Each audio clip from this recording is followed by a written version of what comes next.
start again. 1 second while I start the recording.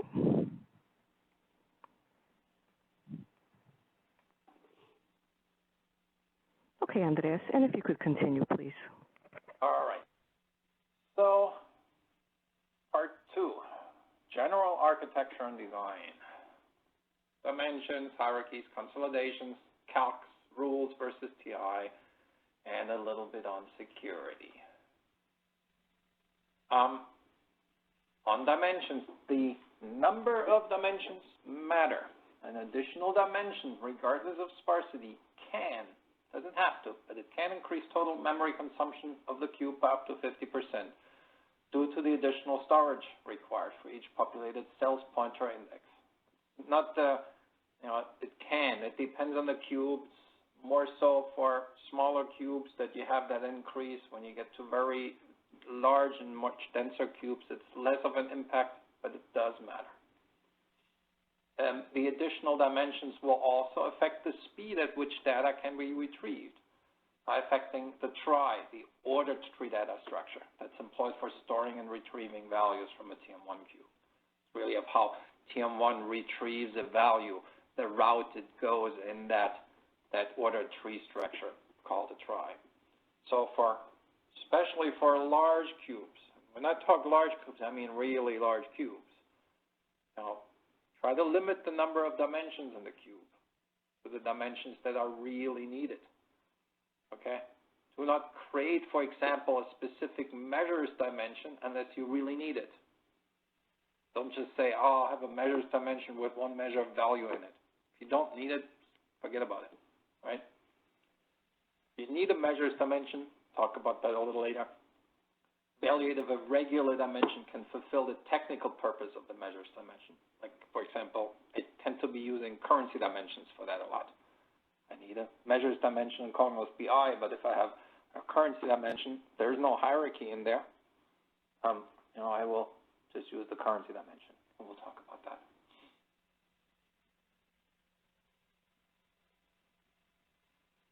On dimensions, hierarchies, and consolidations, my big recommendation is to leverage TM1's natural consolidation algorithm to its fullest potential.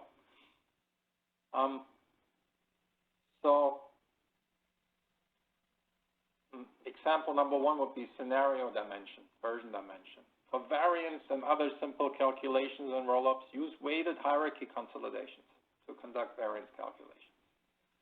If, let's say, those weights are in conflict with other C-level rules, you could even put a C-level rule in there and say variance to a consolidate children. You could do that too. Yes, we know consolidate children can be poor for performance, but it's not if you only have 2 or 3 children. Okay? So an example of how we use that a lot, and we have a detailed session planned that actually looks at this example in detail and shares the corresponding template with you, and you might use it or use it for inspiration or improve it or just take a look at it.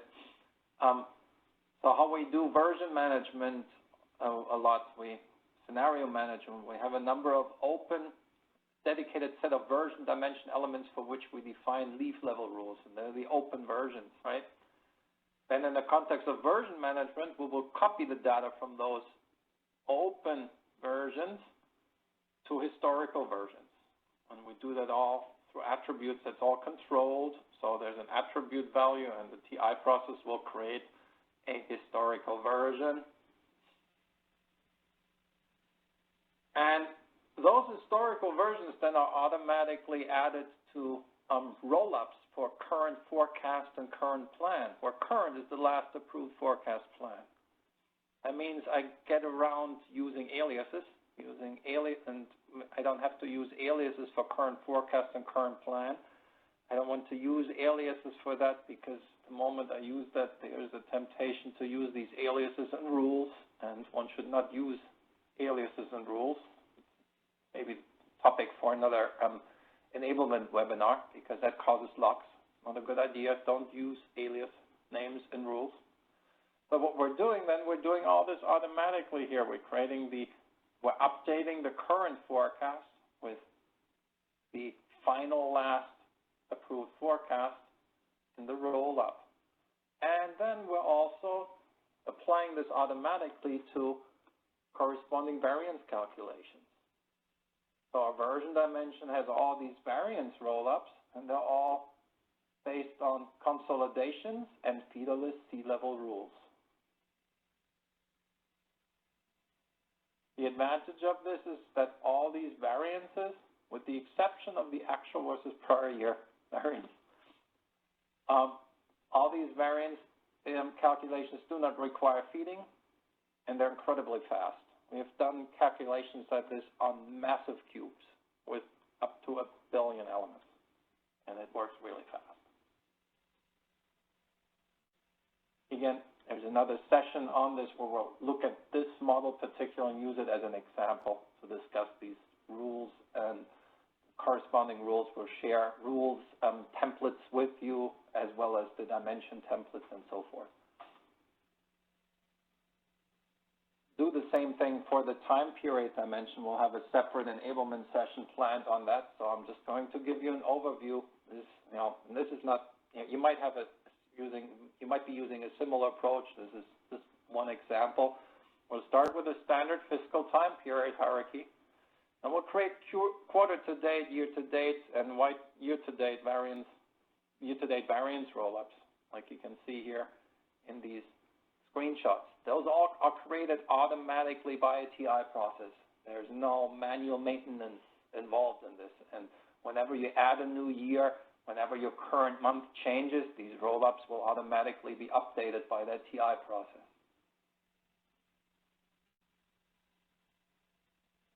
The TI process will also create roll-ups for current month, prior month, current quarter-to-date, current year-to-date, and the variance roll-ups. All of these roll-ups automatically maintained.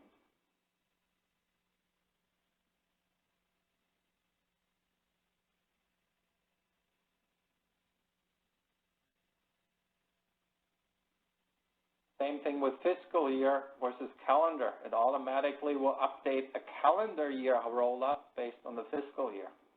If calendar and fiscal are the same, no need for this, but if it isn't, it's quite useful.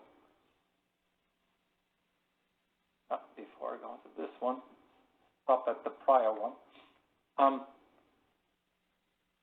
The advantage of such a time hierarchy, time period dimension, is really that you can have a set of default rules that you can just copy into any cube where you're using this time dimension, and you will get all these percent calculations and so forth automatically, and they do not require feeders.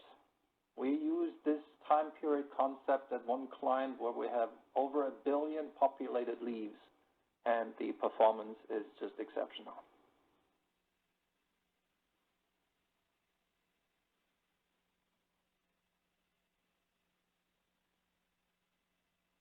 Rule calculations. So when we're writing rules, or when TM1 resolves a query, TM1 will evaluate a cell for rules if the cell is identified by a rule or a feeder area. The area is the left side of the rule feeder. And that evaluation comes at a cost.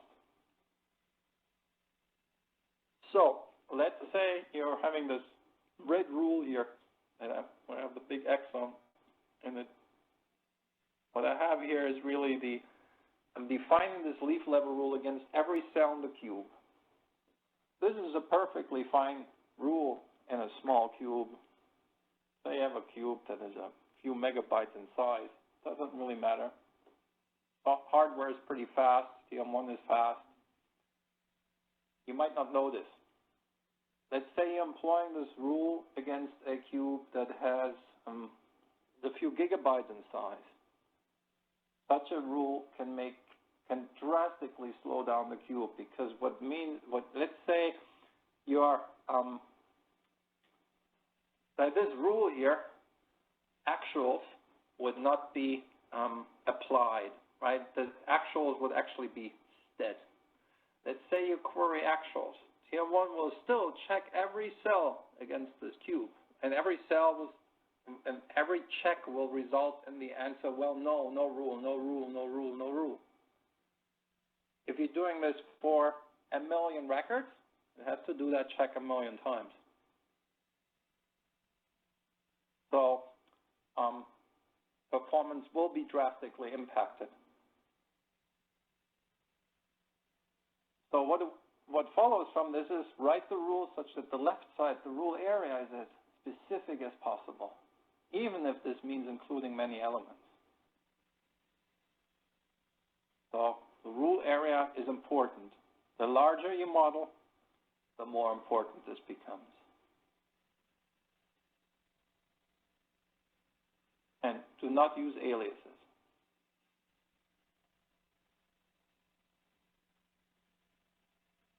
Rules versus TI. And this is a much debated subject. So obviously debatable. These are my recommendations. If the data is available in the source system, your ledger or data warehouse, data mart, that's really where the data comes from, and you're processing it in, use TI. If the data moves according to a low volatility submission or closing cycle, use TI.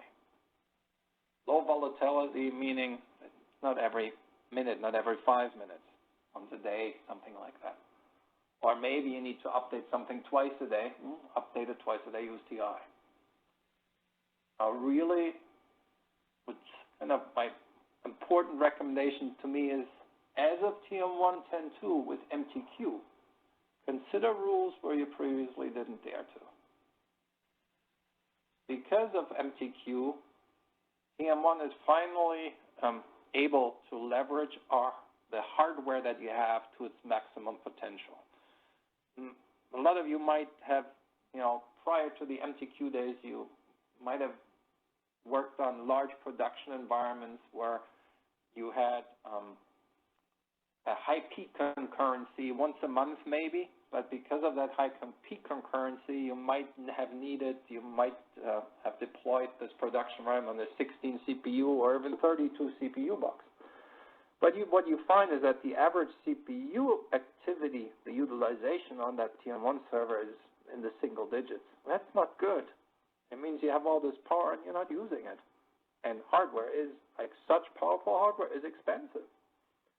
Now with MTQ, it can leverage that, and yes, you will get much higher hardware utilization, but that's really what you want.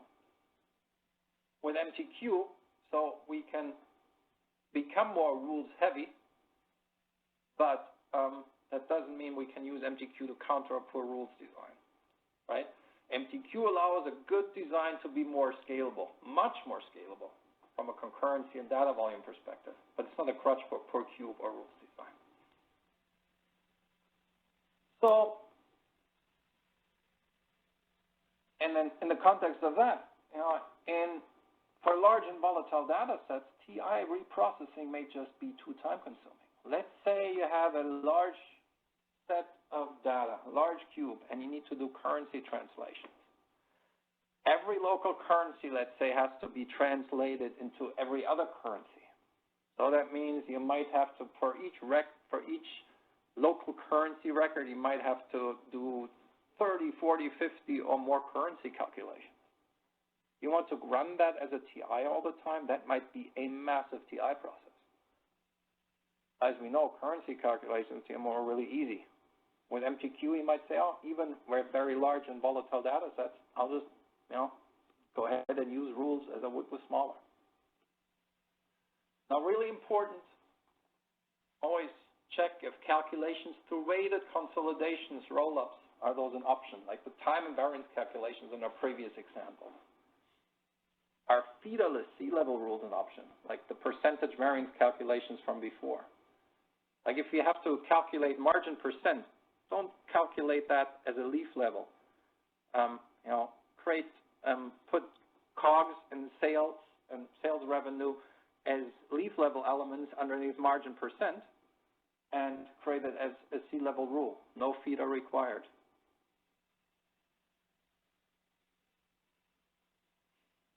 For small cubes, data volumes or rules are often, anyway, a better choice than TI. You just have insignificant performance difference and just a higher user friendliness. And, you know, use rules for calculations against highly volatile data. Let's say forecast input cube and currency translations on that. And here's just if in doubt, in particular for larger cubes, what I do, I evaluate the trade-offs between performance, usability, and maintenance. So you take a look at what's the performance impact of a TI process, what's the performance impact of the cube rules, what's the usability and maintenance impact. So if you have a model that runs 10% faster, but it's 2,000% more complicated, is that really worth it? Debatable, right? Here's some examples, right? FX conversion for input data. I use that through a TI process. Yeah, okay, I could process that within an acceptable time frame, but it's difficult to automate. It's just users always have to process it. I have to do a push, and it's not necessarily very user-friendly, so I'd go with cube rules. Let's say sales dollar actuals based on price and volume. Well, you know, I can really do that in the context of my sales load, so TI process.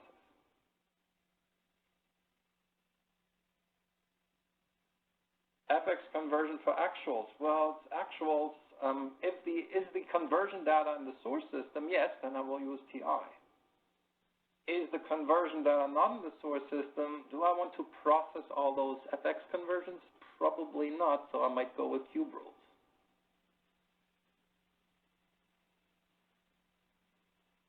It all depends, right? Just some examples. Driver-based forecasting, planning, and analysis, right? Can I process my driver-based forecast within an acceptable time frame? Yeah, but it's not that easy to automate it. It's just not that user-friendly. So let's just use cube rules. Allocations and apportionments. Well, you know, can I process this in an acceptable time frame? Yeah, because allocations, you don't run an allocation every minute and all the time. You can automate the processing.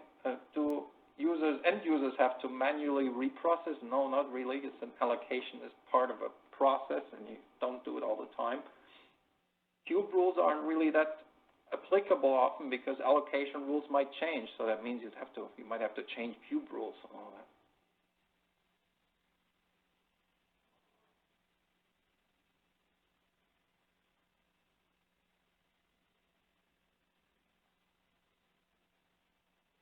The last example here, the spreading of forecast plan. You know, here it really depends. There's no bad here. You can do it through TI process or cube rules, and it just comes down to, depends on the particular spreading logic. What is easier to implement and maintain, right? So we had a question here. In reference to the time hierarchy items, how can something like quarter-to-date variance percent be a natural consolidation? At some point, there must be some division to arrive at the percentage. That is correct. So what we do is we put the elements that we need, the numerator and the denominator for quarter-to-date variance percent. We put that in as children of quarter-to-date variance percent. That means if we didn't have a rule, that it would just do a consolidation. Then we write a C-level rule and say quarter-to-date variance percent is, we put in a formula for quarter-to-date variance.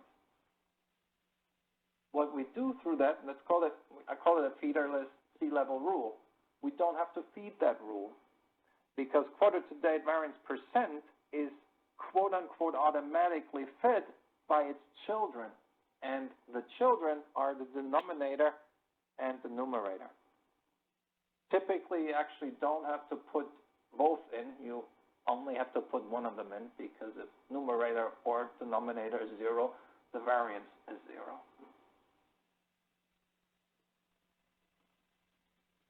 And we will share these example template rules with you. And basically what I do now when I get to a new customer, new client, I have my time dimension, and if I can use that time dimension, I just have a block of rules. It's a few hundred rows, but it has everything in it, and I just copy it in. Sometimes I have to make a few minor adjustments. It might take me a few minutes, and I'm done. And I can focus on the business context. I don't have to focus on standard variance calculations and things like that. It's just all there.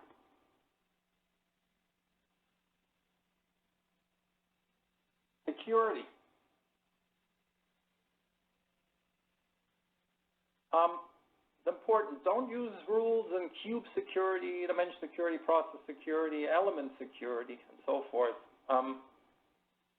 Process those through TI instead of cube rules. And this is most important and most applicable when we're talking about element security, because that's where we need it more often. What happens, let's say you have a rule in element security and an element security cube. The moment you use those rules, the following applies. Any security metadata change, for example, you have a hierarchy change, you add a new version. So you add a new element to a hierarchy. Now you have a rule in that element security cube that says, let's say, historical scenarios read. In order to actually apply this read access to the new version, you have to run the security refresh command in TM1. Now, running security refresh tends to be super fast if you're in development. You might have a few test users in development, and they might not even be logged in. But if you have a production environment, say you have 50, 100, 200 users logged in, you're doing version management, you create a new version, you run with security refresh, that can, depending on how complex the security model is, how many people you have logged in, and so forth, result in a lock that might just take a few minutes or longer. If you are doing version management at the end, or in the context of a forecast cycle, it's peak season, and suddenly there's a lock for 5 to 10 minutes in the middle of the day, that's not a good idea, not a good thing. So you want to avoid that. You avoid that by manually processing that security. So if you had a TI that would process read access for that new version, you don't have to issue security refresh. The new security propagates automatically.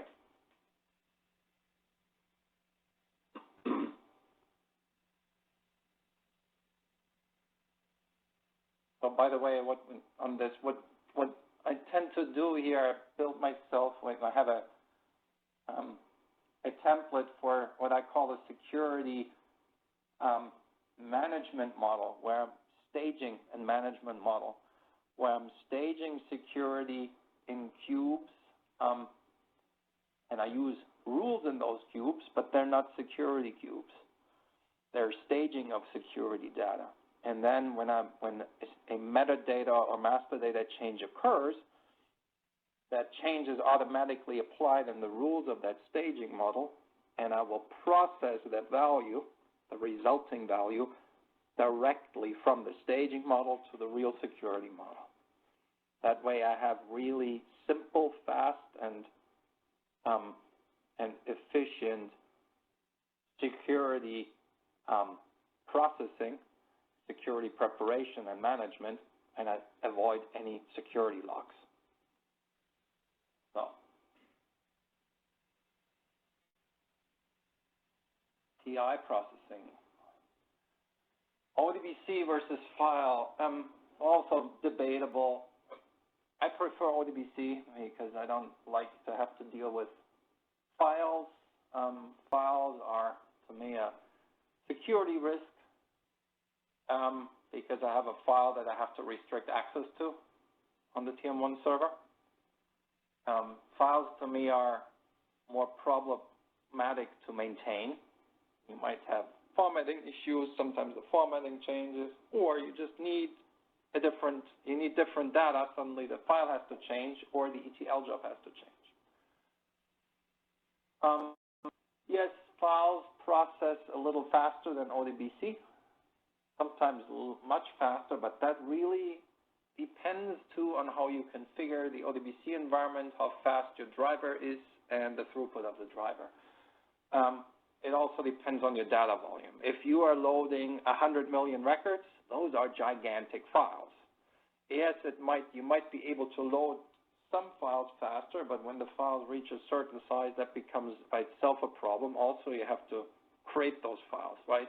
So my recommendation is ODBC. It's not a strong recommendation, but keep these advantages, disadvantages in mind, right? In terms of throughput, we've gotten to actually above 23,000 records per second against an Oracle database. So that's just, you can get the same throughput against DB2 or SQL Server, and that's pretty fast. If you employ parallel data load with that, and we'll talk about that in just a few minutes, you can get files or data loaded incredibly fast.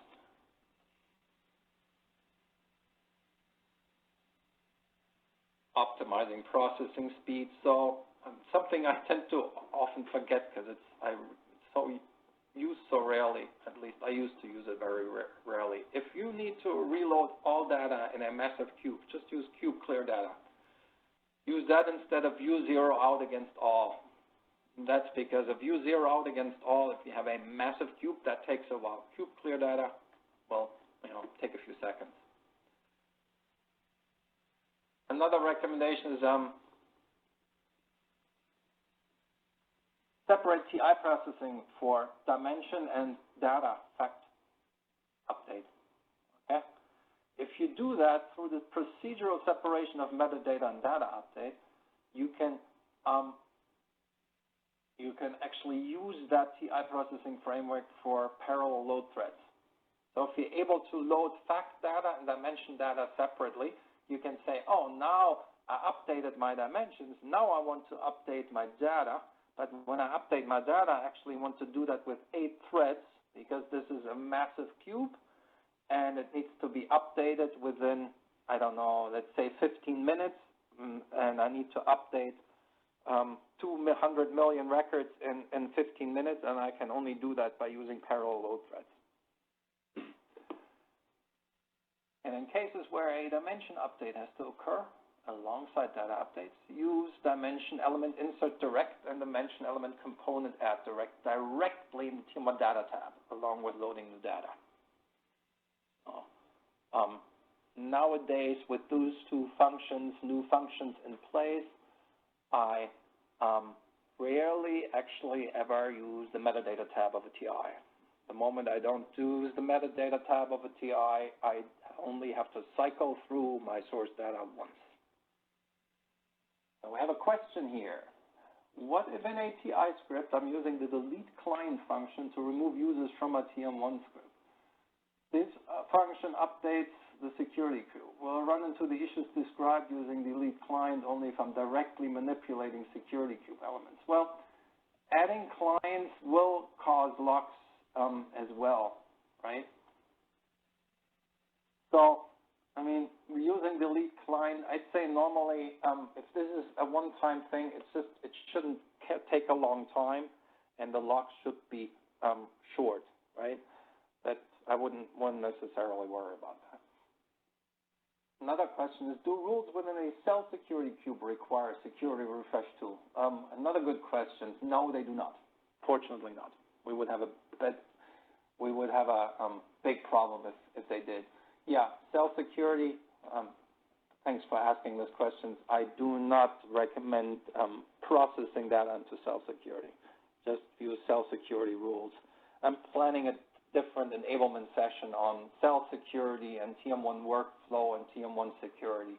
It will be probably not until later in the year, possibly early fall, but we're planning that too.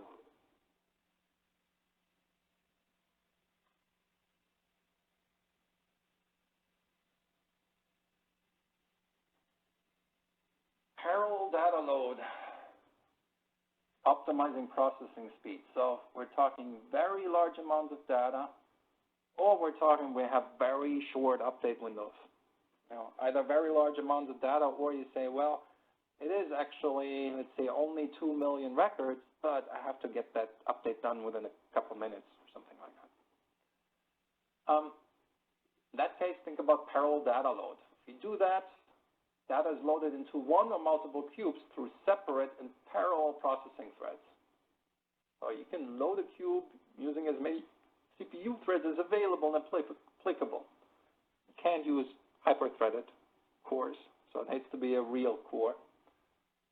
But you can load parallel, meaning you could have 4 TI processes or the same TI process running 4 times with different data, all load data into the same cube. Keep in mind that when you do that, the memory will go up quite a bit before you commit the cube, okay? So keep in mind when you're loading this and you're doing parallel data load, you're very heavily leveraging the parallel interaction capabilities of TM1. There won't be any lock, okay? But you will need a lot of memory to quote-unquote buffer all this data. We've found the following performance benchmarks to apply here. TM1 can load upwards of 23,000 records per second per CPU core. This is ODBC. And we have done tests where using 16 CPUs for parallel data load, we resulted in overall data load update speed of roughly 360,000 records per second. That's about 1 billion records in 45 minutes. Now, that was important in this case because we really had to upload that data. And yes, that data would not be updated every day, but with this parallel load regime, it actually would be feasible. Think of uploading this data, the 1 billion records, into one cube using one load thread. Right? We're talking 12 hours, 10 hours, something like that. That's just not applicable. If an error happens, you have to do it again. Not applicable.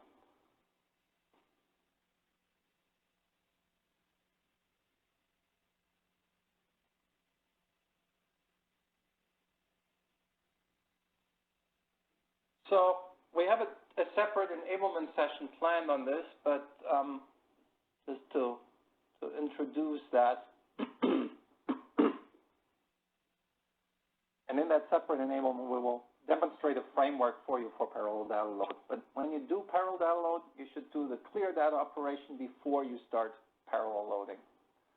You don't want to update the metadata and master data in the parallel context. So you want to do that before. So make sure you update your master data before, then load the data.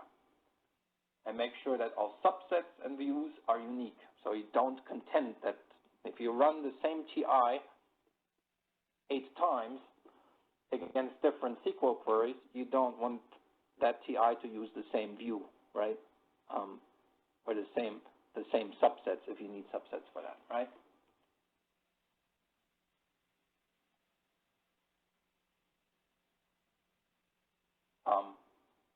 So use save data on cube, save data only when needed, and use unique views and unique subsets for TI processing whenever you do TI processing.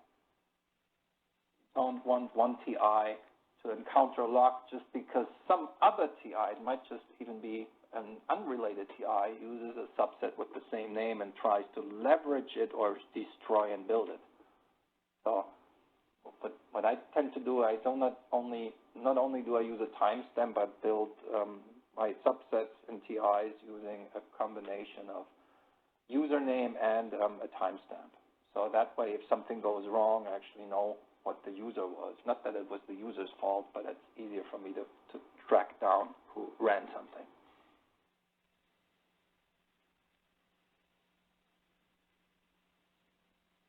Minimizing contention. What's important is to keep TI process synchronization serialization in mind. So you could, if you have concurrent execution of TIs that lock the same objects at different times, possibly even, you can have these processes contend with one another at different times.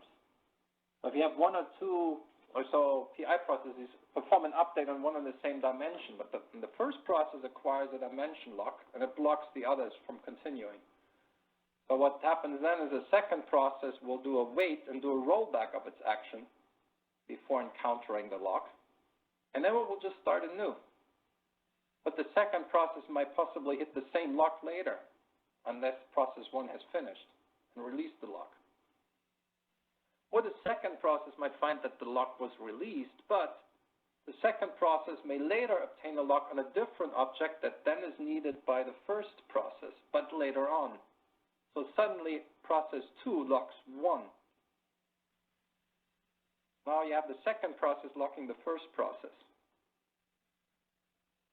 Now the locking behavior of TM1 has much improved in the last few years, but you might it's not that easy anymore to replicate this, but I remember a few years back, we've had that at some customers or in test environments where we found, oh, normally these TIs run, TIA runs in 1 minute, TI2 takes 2 minutes. But in TM1 top, I see both hope have now been running for a few hours, and that's all that's going on. There's really those two processes locking one another. So what we want to do is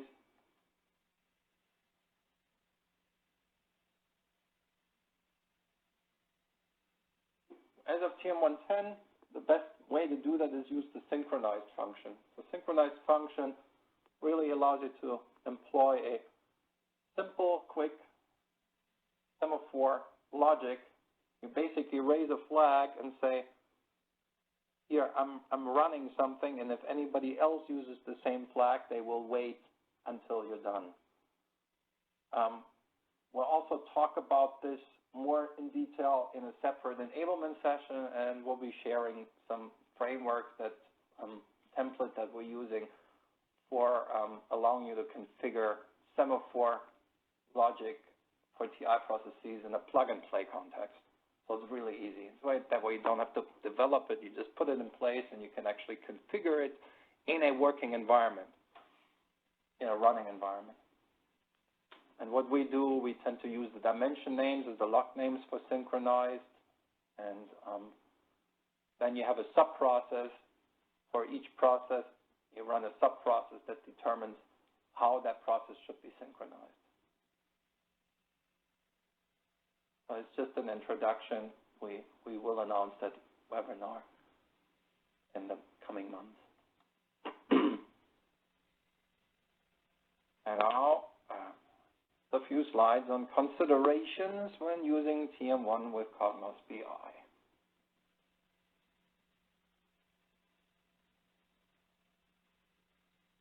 Again, we will do this in a detailed demo. We'll cover the same materials, but in a demo context at a different time, sometime this year, hopefully.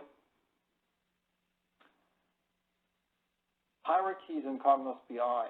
So for balanced dimensions in TM1, set the hierarchy properties cube, in order to use the hierarchy metadata in Cognos BI. So example for regions, difficult to read here. It's a bad screenshot. I apologize, but this is a region dimension. It says the default member is world, level 0 is world, level 1 is continents, level 2 is region, and level 3 is country. Use common hierarchy level names like level 1, level 2 for balanced hierarchies where the depth or meaning of the hierarchy levels change. Right? You know, you have to republish, update a BI package when you change hierarchy level definitions. And the other thing to that could mean you could have a hierarchy, a region hierarchy that really is not always consistent, where level 3 might not always be country. It depends on the country, right? It depends on how that region is organized, right?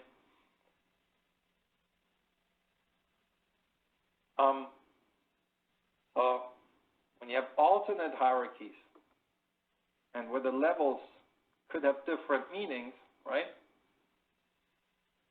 Always use generic hierarchy level names if you use them at all. So in our time period dimension, we have, I don't know, maybe 5 or 6 alternate hierarchies. For such a time period dimension, having a level 0 with total year, level 1 with quarters, and level 3 months doesn't apply, because level 2 could be anything in that dimension. Okay. So keep that in mind. Whenever you change those names, you have to use the TM1 function refresh MDX hierarchy to make sure that the level name changes propagate in Cognos BI.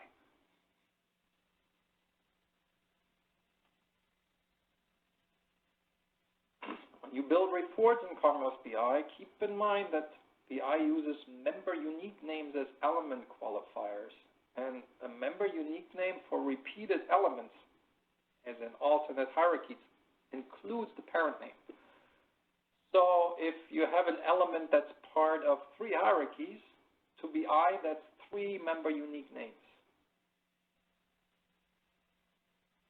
So that also means that if in Cognos BI, you're not telling BI to analyze against one hierarchy, it will automatically analyze against all hierarchies instead of one hierarchy. And if an element is in there 3 times, it will count the data of the element 3 times. So always a good idea if you have alternate hierarchies to filter. There are multiple ways of doing this. Is an example to filter the query by a part of the hierarchy. So here I'm filtering, and this is against S data. I am filtering this query by the descendants of the total hierarchy for products in S data.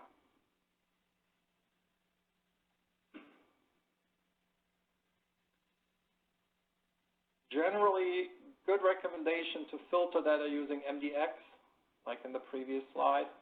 It typically is faster than filtering through member property attributes using the user interface in BI. And if you need an ability to filter that you don't have in TM1, but you want to filter by that in Cognos BI, what I like to do is just add if it's something that I can filter through an attribute or an attribute calculation in TM1, I would just create the attribute on TM1, and then you can filter the report by the attribute. Makes it really easy. Then this screenshot, apologize, it's not easy to read, but TM1 level is such an attribute. We know that TM1 levels start at 0 at the leaf and go up, not the opposite direction, as it's more common in MDX. So just create an attribute called TM1 level that calculates using LF function, and that's an easy way for me to just say I want TM1 level 0. Right?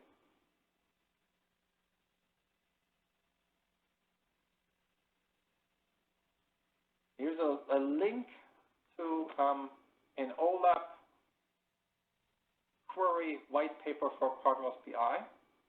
Exceptionally good. Please read it if you use TM1 with Cognos BI. Highly recommend it.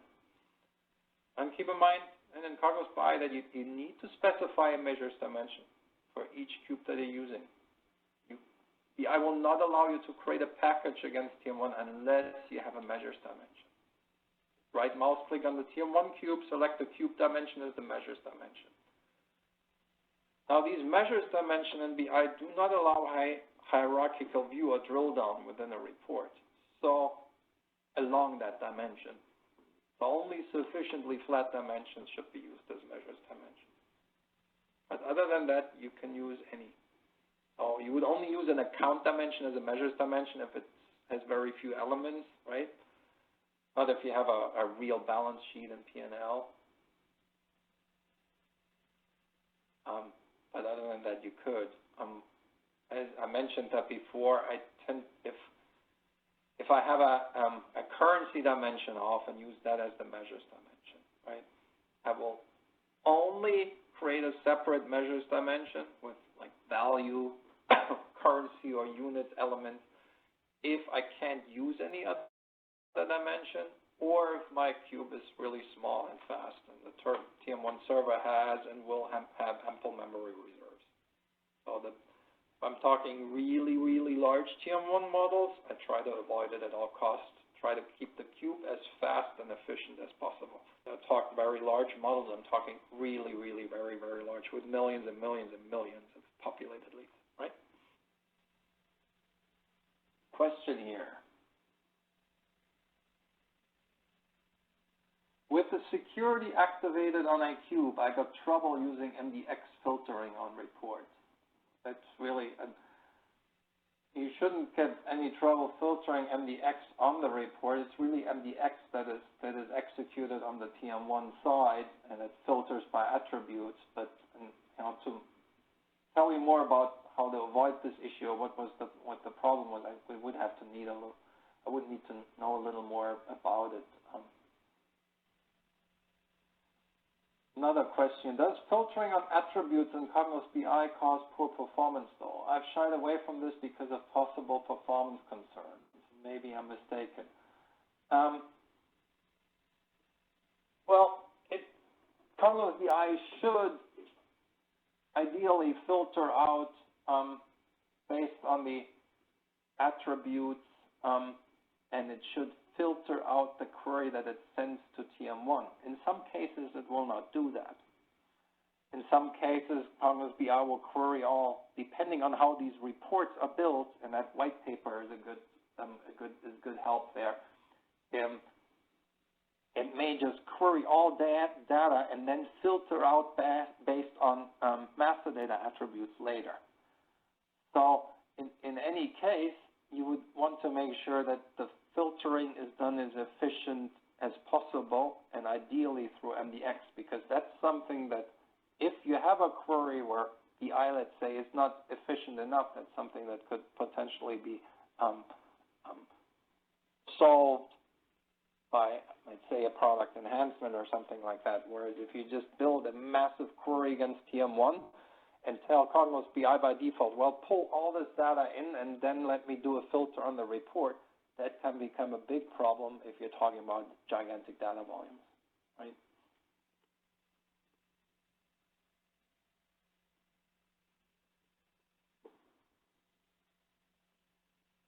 Few last comments on measures dimensions.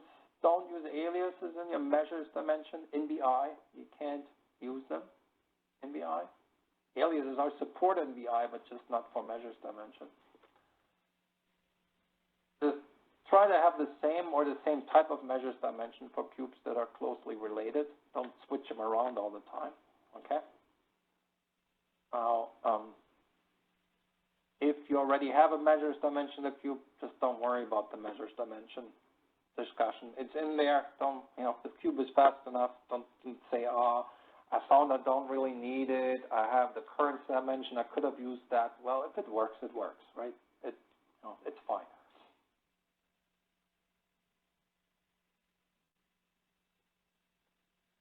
Consideration when using TM1 with Cognos BI. Well, my recommendation is build your models as you would in TM1 and then apply them to BI.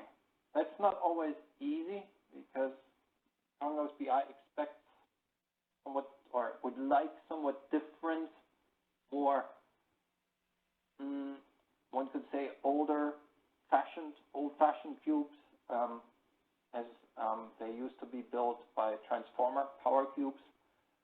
But don't try to rebuild transformer with TM1. Build TM1 cubes that perform well in TM1 and then make them work in BI.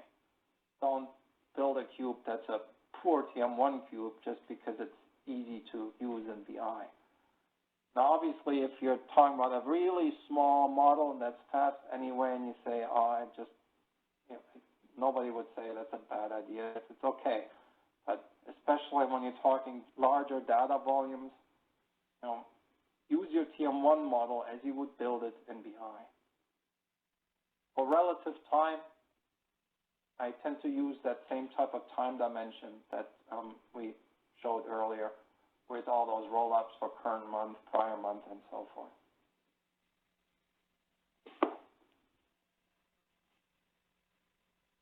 So with that, I'm at the summary. Oh, sorry, there's one question here. This is an add-on to the report filtering issue question for IE. I created two data items, descendants, and the other descendants both enrolled across tab. Don't quite understand the question. Maybe you could send that as an email to me later, and I'll take a look at it. I'd gladly take a look at it. Thank you.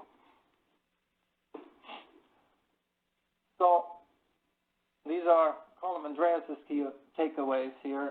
You know, to me, TM1 design has actually changed to some considerable extent since MTQ. And that's why I say TM1 10.2 may be much faster than you think or thought. It was for me. Use MTQ, it works beautifully. But do not count on MTQ to offset the effects of poor rules or cube design. It's really more, this is too much for TM1. No, it probably isn't. With MTQ, we're right there. A good cube design is paramount. Everything starts there.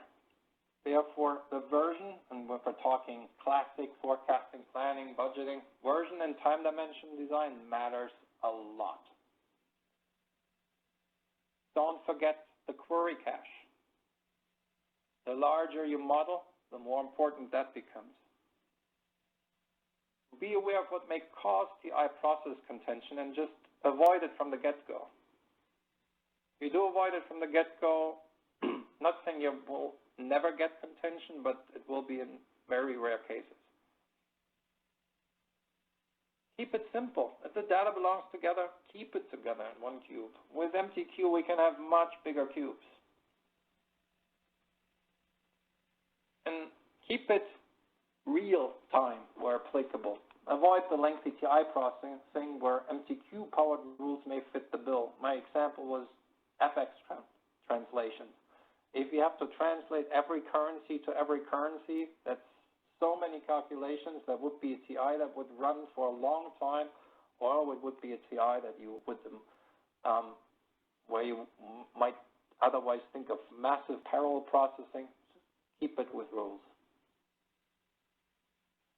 But when you have a time-dependent business process, once a day, something like that, use TI. And do not forget security. And don't forget how to maintain it, and avoid having to run security refresh. I say security is something that a security model should be planned and designed and architected right at the beginning. Don't build your model and then on out security. And yeah, build fast TM1 models and leverage those in BI. Don't try to fit TM1 to BI. Know your MDX and member unique names, and I'd say attributes are your friend. Last question here was, not last question, but the last question that popped up here for me is, in TM1, which is preferred, having 2 period dimensions, fiscal year months, or just 1 month dimension? Often debated.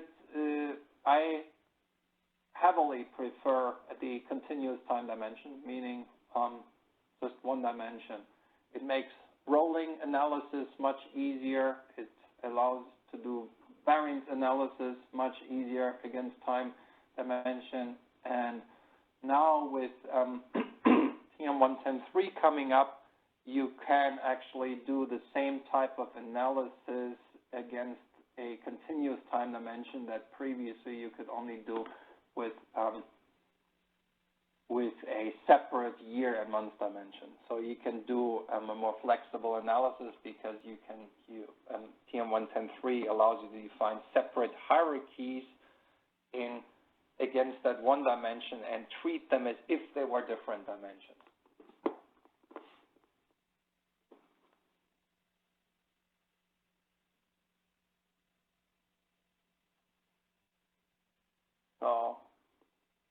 with that, here's some contact information for you. And please feel free to contact us. Contact me directly. Here's my email address too with questions. Also, highly encourage you, let us know if there's a certain enablement you would like to see from us. We're very, very interested in hearing from you about this. Give us feedback. Is this useful here? Is this not useful? What would you like to see more about? What would you like to see less about? Right, so thank you so much. Well, I'm 3 minutes over, but I still have time, so if there are more questions, I'd be happy to answer them for you. I don't show any further questions via the chat box, Andreas. Okay. For those of you, we have posted the presentation. It's available via the download icon, folder icon, via the presentation today in the meeting, or I have posted the Partner World URL where you can download the presentation and also a white paper that Andreas has authored that may be helpful to you as well. And once the recordings are available, I will send an email to all of you and let you know where you can download them, probably at the same link as the deck and white paper. So if you have any other questions, please feel free to type them in the chat box at this time, or if not, we will end the call for today. Our next session is on August 12th, same time, same e-meeting, same dial-in number. If you've registered for that as well, you will receive a confirmation 3 days before. Thank you again, everyone. We really appreciate your time today. Have a great day. Thank you.